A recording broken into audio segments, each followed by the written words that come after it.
Ready তোমরা?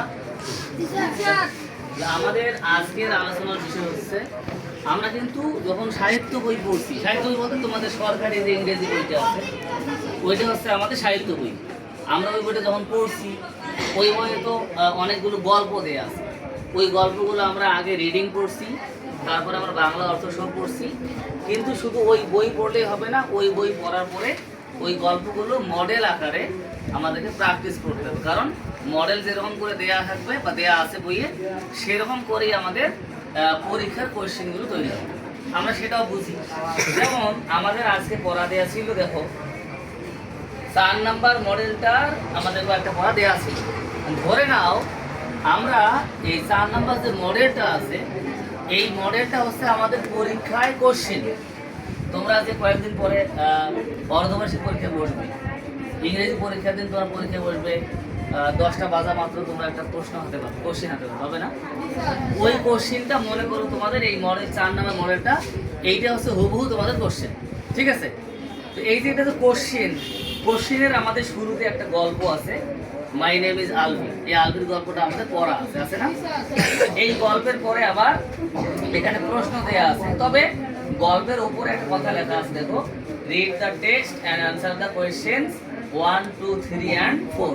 তার মানে নিচে যে গল্পটা আছে এই গল্পটা পড়তে হবে, বুঝতে হবে। বোঝার পরে এই গল্প অনুযায়ী তার নিচে যে প্রশ্নগুলো আছে তার মধ্যে 1, তারপরে 2, 3, 4, 1, 2, 3, 4 এই 4টা প্রশ্নের উত্তর এই গল্পের আঙ্গিকে গল্প অনুযায়ী লিখতে হবে। আমাদের কাজ হলো আমরা পরীক্ষার খাতায় কেমন করে আমরা আমাদের উত্তরগুলো লিখব সেটা আমরা আজকে শিখব। ঠিক আছে? আমরা পরীক্ষার খাতায় উত্তরগুলো কেমন করে লিখব আমরা প্রথমে আজকে আলোচনা করবো 1 নাম্বার। আচ্ছা দেখো, আমরা যদি বাংলা পরীক্ষায় বসি তাহলে 1 নাম্বার প্রশ্নের উত্তর লেখার আগে আমরা নিশ্চয়ই এখানে খাতার মাঝখানে উপরে সুন্দর করে লিখি 1 নং প্রশ্নের উত্তর। লিখি না? কি লিখি আমরা? 1 নং প্রশ্নের উত্তর। সেই কথাটা আমরা এখানেও লিখবো ইংরেজি পরীক্ষায়, তবে এটা বাংলায় নয়, আমরা ইংরেজিতে লিখবো। 1 নং প্রশ্নের উত্তর এই কথাটা ইংরেজিতে আমরা সাজিয়ে লিখবো অ্যান্সার টু দা কোয়েশ্চেন নং 1। অ্যান্সার টু দা কোয়েশ্চেন নং 1। তাহলে আমরা যখন মনে করো 4 নাম্বার প্রশ্নের উত্তর লিখবো তখন আমরা কি লিখবো? কাব্য বলো তো কি লিখবো তখন? অ্যান্সার টু দা কোয়েশ্চেন নং 4। গুড। প্রশ্নটা হাত তুলে দাও সবাই। এখন তুমি দাও, তুমি তো দাঁড়াও। যখন আমরা 12 নাম্বার প্রশ্নের উত্তর দেবো, 12 নাম্বার, তখন কি লিখবো? অ্যান্সার টু দা কোয়েশ্চেন নং 12, তাই না? ওজন হাতে দাও, হাতে দাও। তারপরে হুসাইন বলো তো, আমরা যখন 7 নাম্বার প্রশ্নের উত্তর লিখবো, 7 নং প্রশ্নের উত্তর, তখন কি লিখবো? অ্যান্সার টু দা কোয়েশ্চেন নং 7। গুড। ওজন হাতে দাও। তার মানে তোমরা সবাই বুঝতে পারছো? তাহলে আমরা আজকে বাড়িতে এই অ্যান্সার টু দা কোয়েশ্চেন নং 1 এই কথাটা ভালো করে বানান সহ দেখে মুখস্থ করবো। তবে তোমরা অনেকেই আছে এর মধ্যে কে জানো তিনটে ভুল করছো। নং বানানে কিন্তু এনটা বড় করে লেখা যাবে না, সব ছোট করে। এখানে শুধু প্রথম এটা বড় করে, বাকি সব ছোট ছোট। যাই হোক, মনোযোগ দাও। আমরা যখন এটা লিখলাম যে অ্যান্সার টু দা কোয়েশ্চেন নং 1, এই কথাটা লেখার কারণে এই যে মডেলে আমাদের যে উপরে যে 1 নাম্বার, এই যে 1 নাম্বার যে আমাদের কোশ্চেনে যে কালো লাইনগুলো লেখাগুলো, এই লেখাগুলোর কাজ শেষ। বুঝতে পারছো? এগুলো কাজ শেষ। আচ্ছা, এরপরে আমাদের দেখো আবার ব্র্যাকেট দিয়ে রোমান সংখ্যার 1, 2, 3 লেখা আছে, 1, 2, 3, 4 লেখা আছে। প্রথমটা কি 1, সেই কারণে আমরা প্রথমে এখানে লিখবো 1। ওখানে 1 এর মধ্যে কি দেওয়া আছে? ফুল স্টপ না ব্র্যাকেট? তাই আমরা এখানে রোমান সংখ্যার 1 লিখে এখানে আমরা কি দিলাম?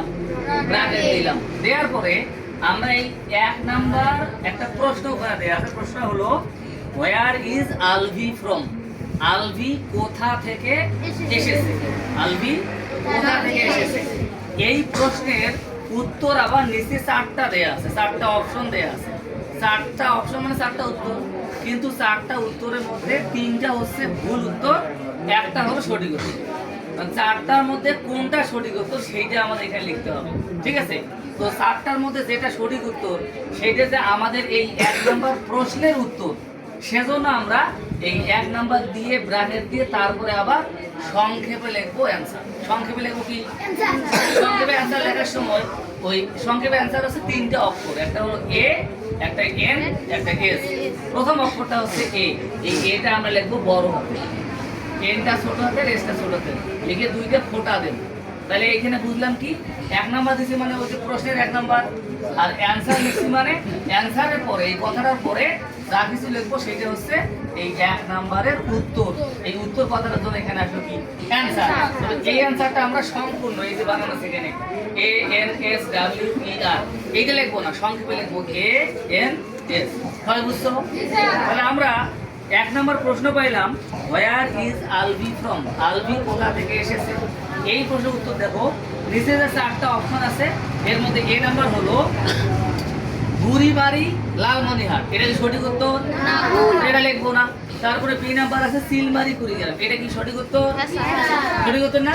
তাহলে আমরা সঠিক উত্তর পেয়ে গেছি। যে জায়গায় গিয়ে আমরা সঠিক উত্তর পেয়ে যাব, তারপরে কি লেখা আছে নাই কয়টা অপশন আছে সেটা দেখার টাইম নেই, আর দেখবো না। ঠিক আছে? তাহলে আমরা কয় নাম্বারে সঠিক উত্তর পাইলাম? B number. সেই জন্য আমরা এখানে দিছি বি নাম্বার আছে। এই বি নাম্বারের পরে ওখানে কি ব্র্যাকেট আছে না ফুল স্টপ আছে? Full stop. সেই জন্য আমরা বি এর পরে দিলাম ফুল স্টপ। তারপর সঠিক উত্তরটা কি লেখা আছে? সিলমারি কুড়িগ্রাম। সিলমারি এর প্রথম অক্ষর সি, সিতে বড় হাতের আছে না? আমরাও তাই লিখছি সিলমারি, তারপর কমা আছে, কমা দিছি, তারপর কুড়িগ্রাম আছে, কুড়িগ্রামে এটা বড় হাতের, এটা আমরা বড় হাতের দিছি, ফুল স্টপ। বুঝতে পারো সবাই? আচ্ছা, আমরা আরেকটা জিনিস চিন্তা করে মানে একটু আলোচনা করে পরে আইটেমে যাবো। সেটা হলো 2 নাম্বার তারপর আছে না, 1 নাম্বার চলে গেল, 1 নাম্বার চলে গেল, আবার 2 নাম্বার আছে না, আমরা এখানে দেবো ব্র্যাকেটে আবারও দেবো কত? রোমান সংখ্যা 2। বুঝতে পারছো?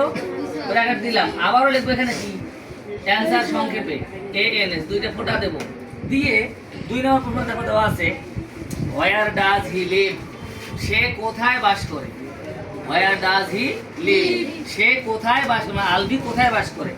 হ্যাঁ, তাহলে আলবি আসলে আলবি মেয়ে মানুষ, মেয়ে মানুষের নাম, কিন্তু মডেলের মধ্যে এখানে কোনো কোনো জায়গায় দিয়েছে ছেলে হিসেবে হি লিখছে, আবার কোনো কোনো জায়গায় মেয়ে হিসেবে সি লিখছে। আমরা এখানে সি ধরবো। তো হোয়ার ডাজ সি লিভ, সে কোথায় বাস করে? অপশন দেওয়া আছে, A number Rangpur, B number Rajshahi, C number Dhaka, B number Dinajpur. কোনটা সঠিক? সঠিক না? আমরা এখানে এখন কি লিখবো?